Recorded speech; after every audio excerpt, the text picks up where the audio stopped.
puis la population doit savoir que la ville de Kinshasa contient aujourd'hui près de 70% de constructions anarchiques, c'est-à-dire ces constructions qui sont construites tout le long des rivières, ces constructions qui obstruent, qui sont construites dans des endroits qu'on appelle non édificandis, qui ont été désignés comme des endroits où on ne peut pas construire. C'est ce qui pose aujourd'hui problème. Pose aujourd'hui beaucoup de problèmes de la ville de Kinshasa et la population aujourd'hui, c'est un message qu'apporte très souvent le gouverneur de la ville à travers sa communication avec ses administrés, c'est de pouvoir respecter les limitations ou les endroits qui sont appelés à être lotis. Merci. Et encore qu'il y a une précision de Blaise Bokokia, oui, c'est que la ville de Kinshasa, contrairement aux autres provinces, n'a pas, selon le régime foncier, n'a pas la loi ne réserve pas en fait l'autorisation à la ville de Kinshasa de lotir les terres. Ce qui veut dire que le gouverneur de la ville, sur qui on pointe souvent le doigt, lorsqu'il y a des éboulements, lorsqu'il y a des érosions, est en fait épargné parce que le gouverneur de la ville ne lotit pas. Voilà un problème spécifique qui devrait être discuté au cours de ces travaux. Merci. Alors, s'il y a une autre province, hein, ça il faut se le dire, qui fournit les efforts, très chers téléspectateurs, c'est notamment cette province. Je vais m'asseoir en entendant. C'est notamment cette province du Haut-Katanga, à Likasi par exemple, un pont construit à 9 cette fois dans la commune de Panda, gigantesque ouvrage qui ouvre la voie sur l'Afrique australe, 63 mètres sur 9 mètres, 120 tonnes de capacité financement redevance minière de la commune de Panda, dirigée par le bourgmestre Pamphile Kibeka. À Chituru, la route circulaire a fait peau neuve. Le stade de football se métamorphose à côté du stadium de basketball terminé il y a plusieurs mois. Déjà, le gouverneur Jacques Kiaboula était à Likasi depuis le week-end dernier avec quelques députés locaux et son ministre des Infrastructures. À Lubumbashi, le stade de Kibasa Maliba porte désormais les couleurs du drapeau congolais sur les gradins. Les travaux de modernisation vont bon train. Il reste le dernier réglage, comme par exemple couvrir le gradin pour qu'il soit complet, ce stade qui va accueillir les matchs internationaux dès l'année prochaine. Financement et réhabilitation, gouvernement de la province du Haut-Katanga. Il y a des efforts qui sont fournis par beaucoup de provinces à travers le pays. Nous y reviendrons jusqu'à Koussema. Même à la clôture, nous allons parler des efforts fournis par les gouvernements provinciaux au niveau de la province de l'Ituri, qui est dirigé aujourd'hui par un militaire, et tant d'autres gouvernements, le Congo central et tant d'autres gouvernements provinciaux. Le président de la République insiste très bien, il a réservé une part belle à la réalisation du programme à la base des 145 territoires. Nous ferons l'état des lieux à notre manière aussi. Il compte sur l'implication des autorités provinciales parce que ce programme-là est un programme qui va résoudre beaucoup de problèmes et qui se posent au niveau de l'arrière-pays. Nous avons un autre gouverneur ici avec nous.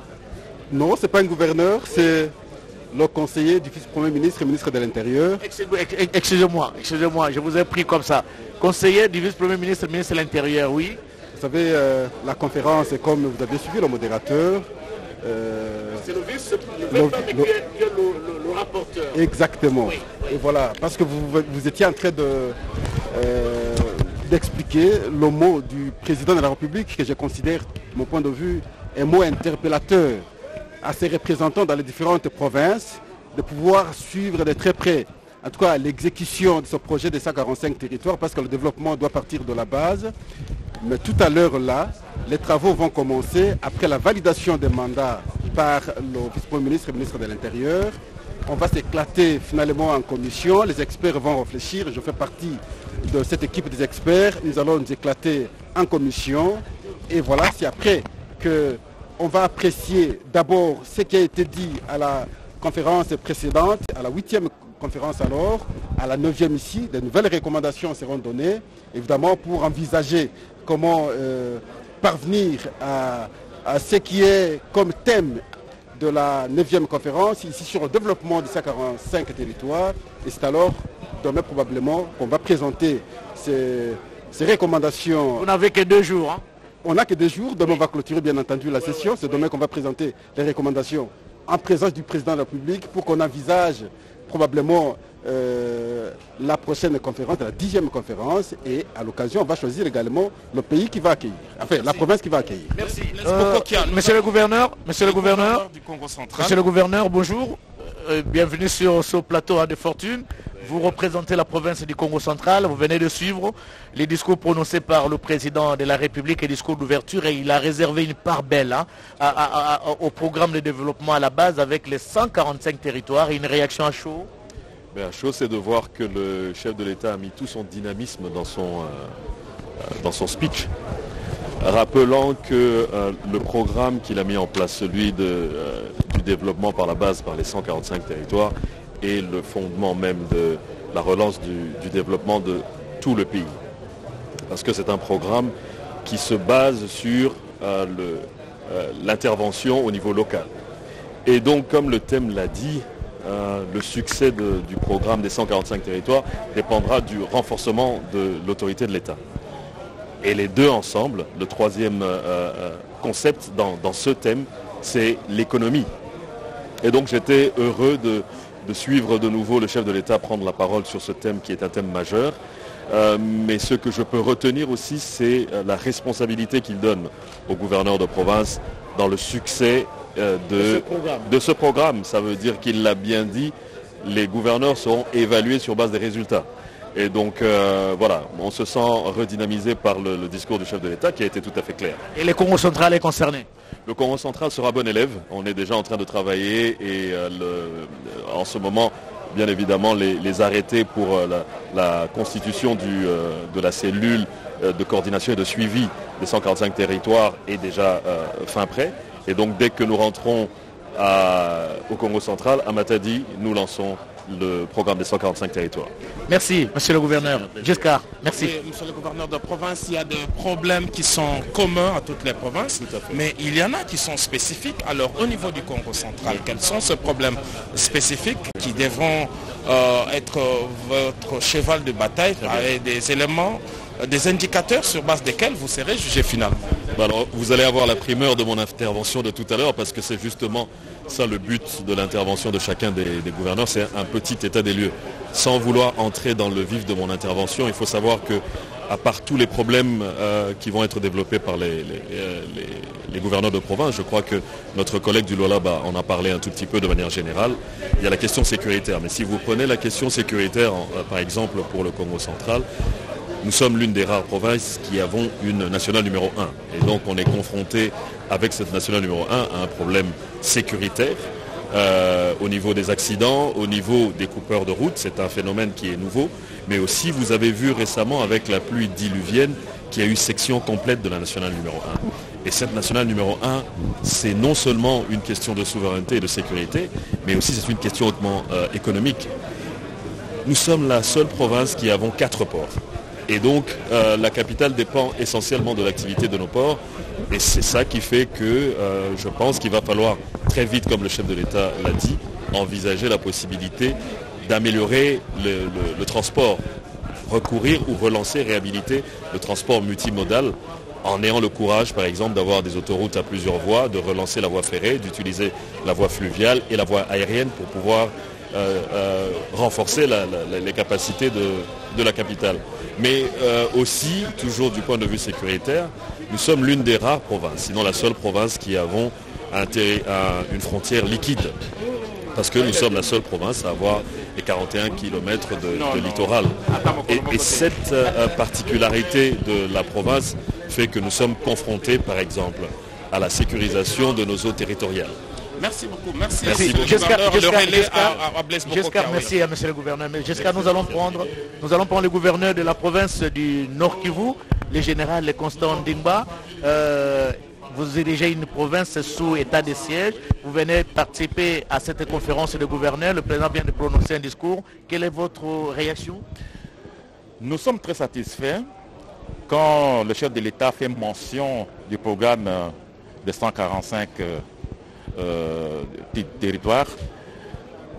Là, nous avons dit tout de suite qu'au Nord Kivu, malgré la situation difficile d'agression que nous connaissons, ce programme se porte à merveille. Et moi-même, j'ai déjà mis en place un comité de suivi qui est à pied d'œuvre. Et espérons que d'ici 2 à 3 mois, nous passerons à l'étape des inaugurations. Parce que la première étape qui constitue la construction d'écoles et puis de centres de santé avance à merveille.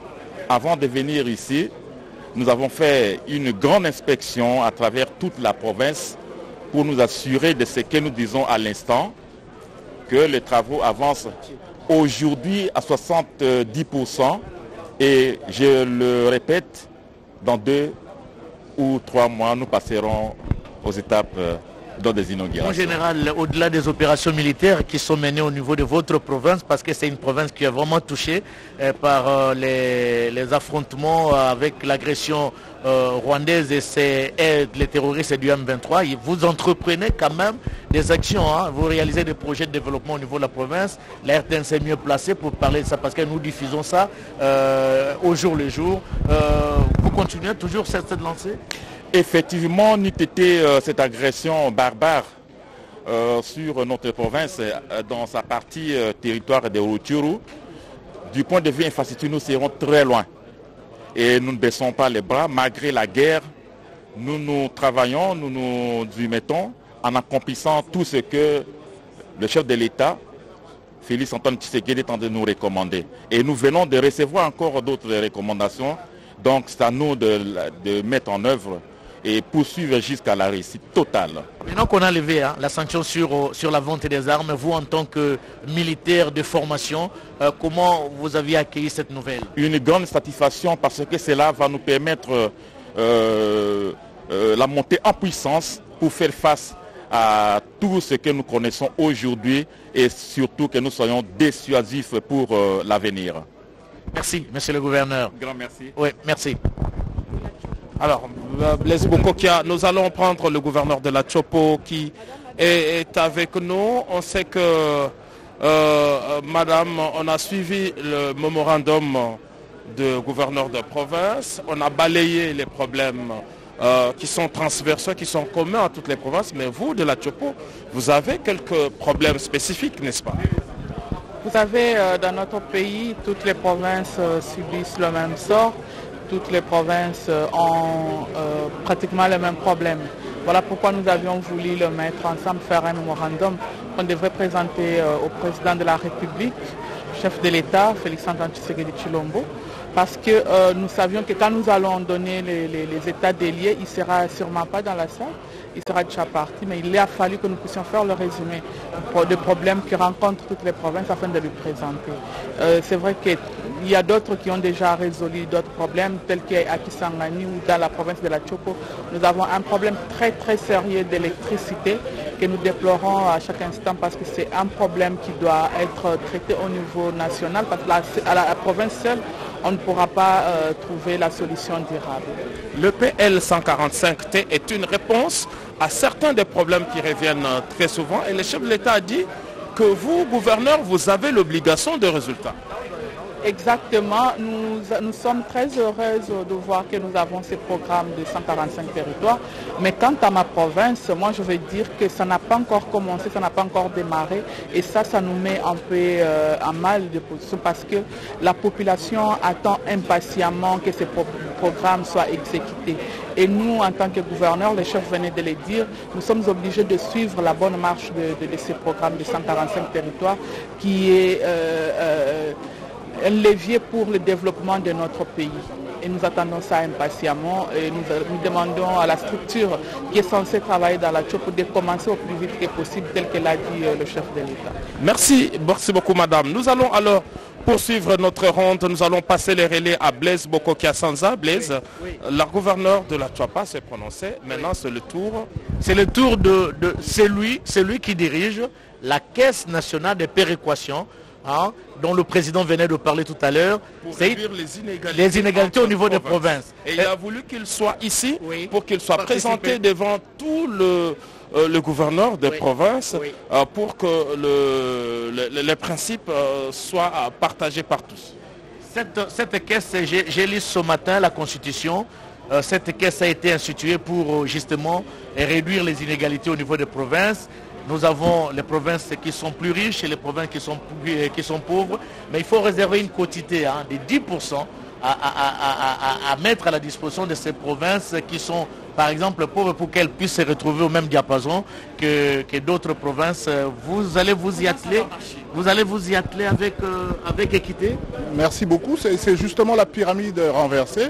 Vous savez qu'il y a les 40% des recettes qui sont retenues pour les gouverneurs, mais cela ne suffit pas parce que ça amène une égalité. En fait, l'État contribue à 40% sur la retenue de chaque province, mais c'est par égalité, c'est 40%. Ça signifie qu'il y a des provinces qui gagnent un peu plus et leurs recettes sur les 40% ne seront pas justement égales à celles qui gagnent moins. Alors, avec la Caisse nationale de péréquation, les 10% c'est pour amener l'équilibre. Vous comprenez ? C'est pratiquement cette pyramide qui est renversée où les plus pauvres reçoivent la cotisation des plus riches. Et les plus riches, évidemment, recevront moins par rapport aux 40%. Avec les 10%, ils recevront plus. Ça signifie que les moins riches reçoivent plus et les moins pauvres c'est un peu subjectif. Concrètement, vous prenez la province de la Chuapa, par exemple, qui semble être un peu déséquilibrée. Sur le plan des finances ou quoi, par rapport à la province du Lualaba. Concrètement, comment cela peut se passer? Ben voilà, c'est simple. Qu'est-ce que la Chuapa amène comme recette à l'État congolais? Oui. Par rapport à Lualaba. Oui. Le Lualaba amène plus. Oui. Et il gagne 40% sur le plus. Oui. Ça signifie, en termes de son effort, il reçoit plus sur les 40%. Oui. Et qu'est-ce que gagne la Chuapa? Moins par rapport aux 40%. Oui. Alors si nous allons dans les 10%, c'est l'inverse. Je ne sais pas si vous comprenez. Je comprends. C'est exactement l'inverse. Okay. Je reprends encore une fois que c'est une pyramide renversée. Oui. Étant donné qu'ils gagnent moins, ça signifie que c'est eux, en ce moment-là, sur les 10%, qui gagnent plus. Alors, il y a une répartition, il y a une clé de répartition qui est calculée au ministère du Budget. Ça va se passer comment? Ah ben ça, maintenant, c'est le ministère du Budget qui nous donne directement la clé de répartition. Au moment où je vous parle, par exemple, Kinshasa a moins de 1% par rapport au nord Ubangi, par exemple, qui a 5%. Okay. Donc, c'est juste ça. Donc, il y a de quoi donner le sourire aux provinces qui semblent être déséquilibrées aujourd'hui dans les jours à venir avec cette Caisse nationale de péréquation. Bien sûr, en fait, elle est basée sur la solidarité nationale. C'est une solidarité nationale. Nous l'avons copiée du Canada avec le Québec, qui est une des provinces les moins riches et qui se retrouve par rapport aux cotisations que les autres provinces font sur elle. Vous êtes déjà opérationnel? Bien sûr. Je vous signale que la caisse était déjà opérationnelle depuis 2016, mais elle a existé de nom. Et avec des mandataires, en 2018, malheureusement, la caisse elle-même, elle n'a jamais fonctionné comme telle.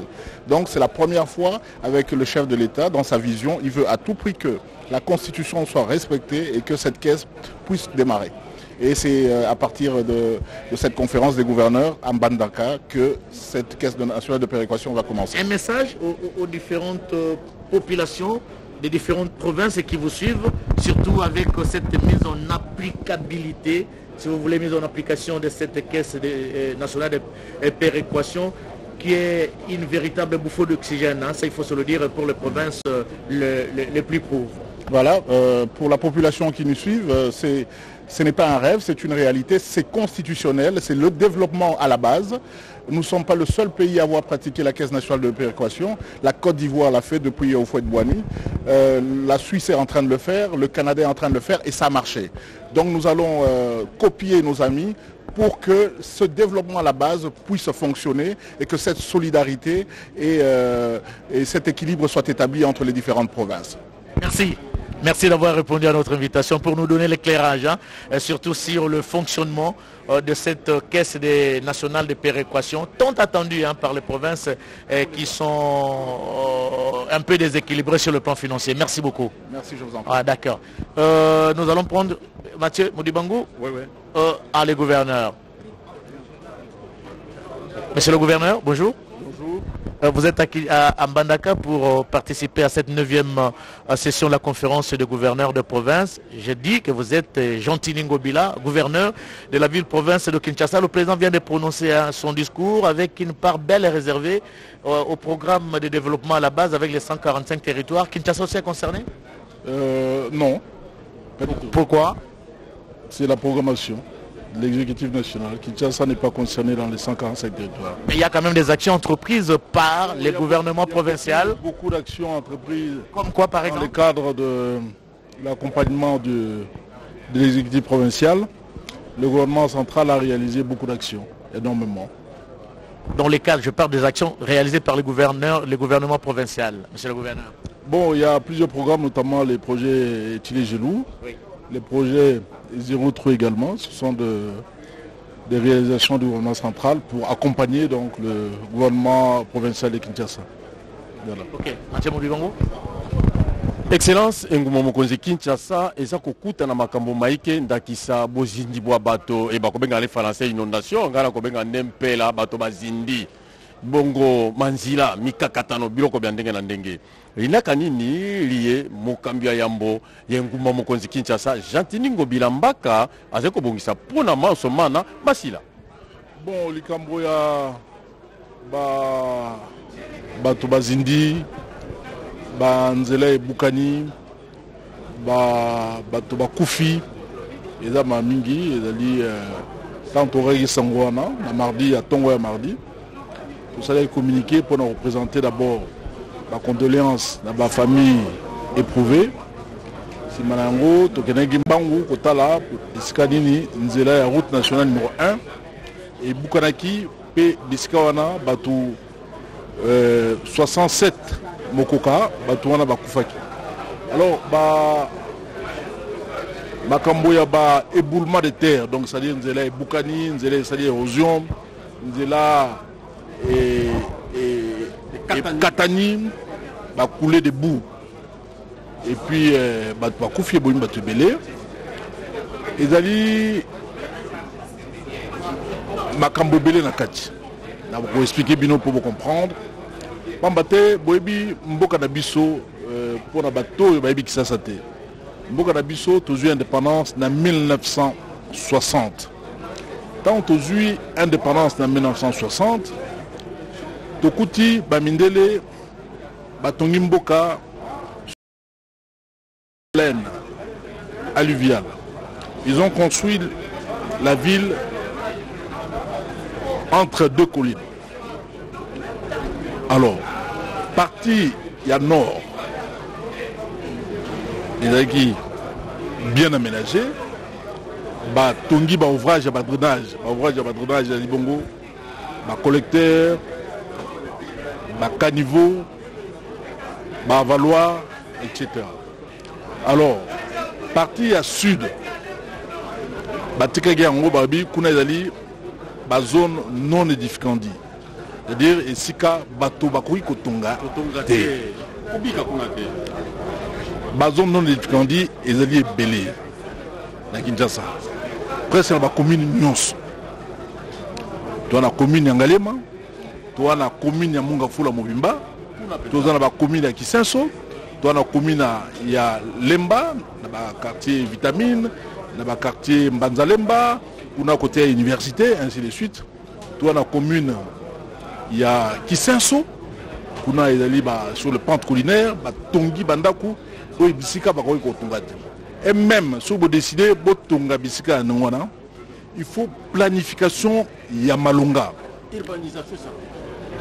Plan d'urbanisation, et puis il Makoki Yamingi pour Tonga Bandaku. Alors, les gens qui ont construit dans la zone, sans tenir compte de la couverture des sols, parce qu'il faut bien couvrir le sol pour empêcher lessivage du sol, pour empêcher l'éboulement, pour empêcher l'affaissement, il y a banda comme ça. Parce que nous sommes confiés, nous avons banda comme ça, qui est dans la quartier, nous avons et comme nous coussé. Alors, nous sommes confiés parce que la zone où ma belle est allée, les sols et sablonneux. Donc ce maïe et sangani na maï et ça lui couler de boue. Ils ont kende, ils ont kanga ba porte, ba tunsusu ba kufi nakata banda kuna bango, moye ba bimezate. Pas maté couler de boue et yé leki. Ba toala ndaku ba antivole yali, moye ba fungo la porte yate, ba kufi na ba inondation. Ils ont pas singi pe mawa. Alors pendant près de 60 ans, le gouvernement Oyo et l'Eki, parce que en 1960, la situation est arrêtée. Non, pour nous ça va nécessiter beaucoup de moyens. Il ne faut pas aller construire. Alors, différents politiciens, tant que en 1960, chacun a lingi comme Mema, Oyaye, la capitale, pour voter. Rapprocher les électeurs dans le pays d'abord. Donc, occuper les citoyens de façon désordonnée. Qu'est-ce qui se passe par la suite? Bateau peut batongi, bazape na makokite pour retonga. Na base de boki batum susu. Bakufi parce que mur et kweli bango, c'est-à-dire mur rango, batonga ki rango manamon. Mur et kweli bango nandao. Depuis des années, depuis des lustres, batonga sur le pente collinaire, sur des zones marécageuses, sur des sites non édificants. Donc, alors, au fur et à mesure, nous pouvons soyer les civages et le sol. Et là, maman belé, et kenango, banda ko ezako safese, banda ko ezako ningana, ezako ko buka banda ko mususu mu pepeye buki. Ce mboula, il y a makaseye donc et même banda. Alors aujourd'hui, tout dans un enjeu planétaire, c'est connu de tout le monde. Le réchauffement climatique, ils allaient enjeu planétaire. Alors la carte il y a réchauffement climatique wana, bamboula oyo et comme ko beta mikolo yo, ils allaient la pluviométrie moko il y a mokoro ya le 11 le 12 la quantité ya mboula oyo tangaki yana en 6 heures de temps ils allaient quantité ya mboula oyo betera pendant mois mobimba.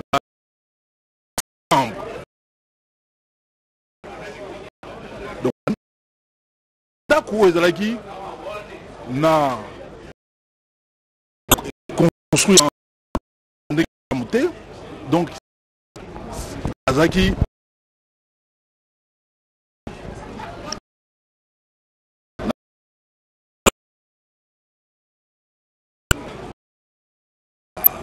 destruction du Boula. Bandako dango Bukani. Bandako dango Ekweli bango moko. Alors, situation là, c'est si on a le bien temps à site non défendu, vous allez comprendre que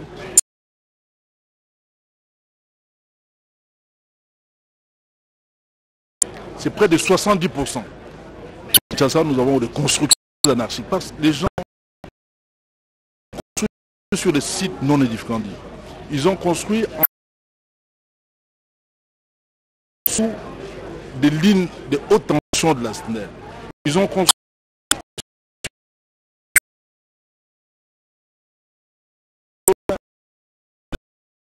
ont construit sur les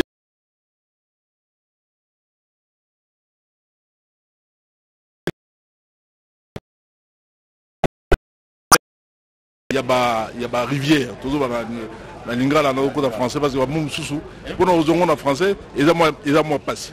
Alors ce que tali ba tongi sur la berge et ça date depuis des années. Batouana na ba gouvernement kala ba pesa ngombongo bakende ba pesa ngo ba lupango ba côté maluku ba kei kuna ba teki mapanga ngo bazungi obeliska. Donc baza ko ba risque moko inconsidéré. Baza ko exposé na bango na bana na bango. Eza moi pasi tata mokonzi ekolo lobi ninga tozo songa boye il faut to bana ko buka. Tout le Congo bisika mususu.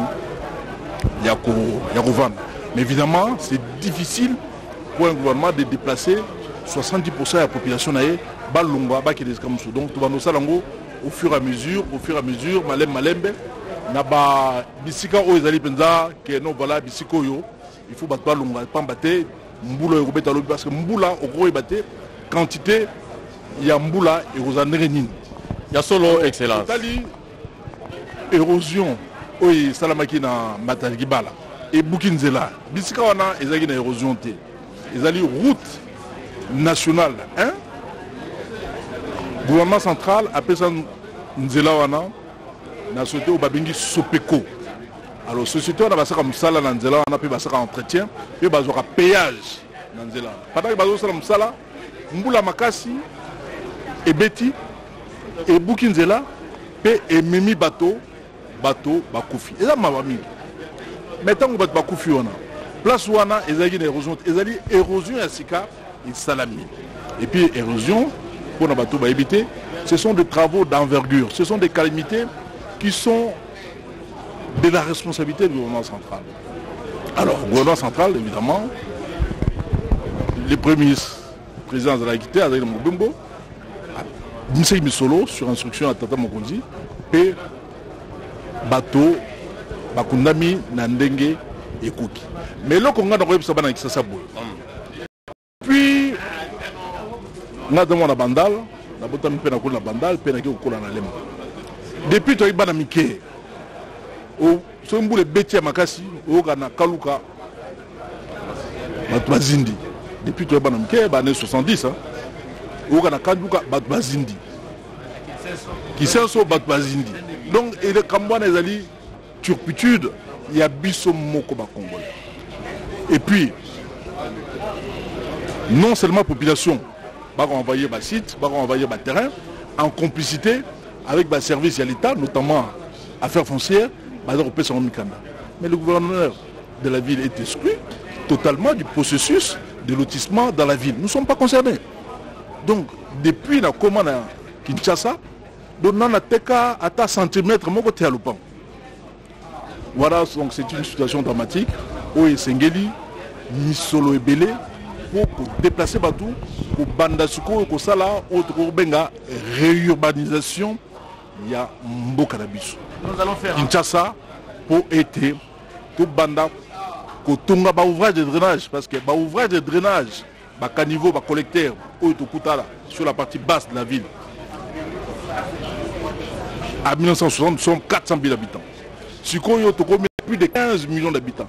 Ces ouvrages de drainage là n'ont pas été calibrés, n'ont pas été modernisés ni adaptés pour nous soutenir la population à Mouné Otozango. Il y a 15 millions d'habitants. Il y a plus de 15 millions d'habitants. En même temps, dans la partie sud de la ville, les gens ont construit sur des sites inappropriés. Alors, ils n'ont pas tenu compte, il y a couverture à sol, basali ba ouvrage de drainage à Sikaté, sur basali les américains, ils ont calibré pour nous mboula minene. Donc situation on a, il y a éboulement de terre, il y a érosion.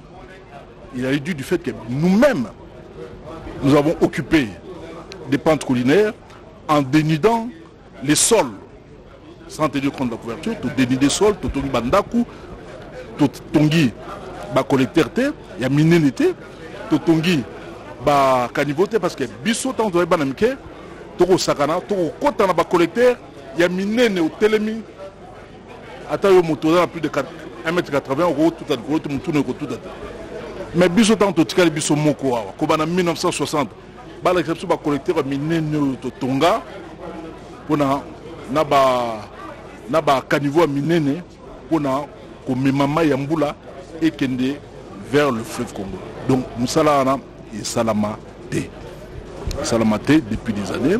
Donc maintenant, nous avons commencé à travailler un peu comme sur le site Elengesa au Boulé Beti Makasi. Et pourtant, la commune de Selembao, c'est aussi sur un site non édificandi. Mais nous avons fait de cette route-là. En tenant compte des normes urbanistiques, Totongi Batalu, Totongi Bapéré Massonné, pour éviter l'éboulement. Il y a terre, Totongi Bacaniveau, il y a Minene, Totongi Bacollecteur à Minene. Voilà, c'est ce que nous devons faire. Mais c'est ce qui n'a pas été fait depuis des années. Donc on ne peut pas condamner un gouverneur de faire ce que les autres n'ont pas fait pendant 60 ans. On ne peut pas non plus condamner le président de la République pour n'avoir pas fait ce que les autres, en si peu de temps, Asala Oyo Baninga, Asalate, pendant 60 ans. Malobana, excellence, Toyoki Yango, Excellence, nous allons certainement organiser une émission spécialisée à Kinshasa pour parler de la ville-province de Kinshasa avec tout ce qu'elle connaît comme calamité naturelle. On comprend la responsabilité qu'elle doit être partagée surtout d'une part de la part de la population qui ne respecte pas, jeter tout sur la chaussée et dans les caniveaux. Nous allons organiser une émission excellente. Bon, si vous regardez bien la situation qui a prévalu à Kinshasa lors du pluie torrentielle du 11 au 12, vous allez voir que vers la partie basse, il n'y a pas eu de mort. Il y a eu des inondations, mais ça n'a pas causé de mort de gens. Mais vers la partie sud, c'est-à-dire vers Mongafula, vers Lemba, vers Selemba ou ainsi de suite, vers Ngalema, parce qu'en Ngalema, il y a beaucoup de zones, beaucoup de sites non édificants, c'est-à-dire sur lesquels on ne devait pas construire. Mais les gens ont construit sans tenir compte du plan d'aménagement de la ville. Et pourtant on va en parler, Excellence. Voilà, donc les gens sont morts plutôt de ce côté-là. Oui, on va en parler. Avec des éboulements de terre, avec des coulées de boue, et ainsi de suite. Les gens sont morts. On va en parler. C'est l'heure du journal maintenant, on va en parler. Voilà. On va en parler, Excellence. Voilà. Très chers téléspectateurs, certainement nous aurons l'occasion de... Le dernier, les gouverneurs de Bazouélé, à Bouta. Monsieur le gouverneur, une réaction à chaud sur le discours du président? Oui, en tout cas, nous voulons d'abord rendre vibrant hommage au chef de l'État pour l'organisation de ces assises. Et comme vous le savez, le projet de 145 territoires, s'il y a des provinces qui vont vraiment profiter, ce sera la province du Bazouélé. Parce que déjà à l'époque de la Grande Orientale, la province était un peu en retard, quoi. Alors avec ces projets, nous pensons que la province pourra désormais se relever. Alors il se pose un problème là-bas, du côté sécuritaire, mais il y a celui des infrastructures routières. Oui. Donc la province, la ville de Bouta est complètement enclavée. Alors nous pensons qu'à la fin de ces assises, il y aura de nouvelles stratégies, pas seulement pour les projets de 145 territoires, mais aussi comment réhabiliter les infrastructures routières qui nous lient avec les autres provinces. Ouais. Merci. Surtout qu'il n'y a plus cette voie ferrée qui partait de Bumba en passant par Aketi et Bouta et aller vers Mongwere et Siro. Voilà, et nous espérons que dans le futur, c'est quelque chose qui pourra aussi être réhabilité. Merci. Quoi. On va vous prendre à la fin des travaux, monsieur le gouverneur. Merci très chers téléspectateurs. Grand été pour nous, le plaisir. Gentini Ngobila était très loin, le gouverneur de la ville-province de Kinshasa, c'est normal. La ville venait de connaître une calamité naturelle. Nous allons revenir prochainement avec d'autres gouverneurs qui ne sont pas passés. Voilà, l'équipe, c'est cette équipe-là qui vous a tenu compagnie pour vous retransmettre en direct cette importante cérémonie d'ouverture des travaux de la 9e session de la conférence des gouverneurs.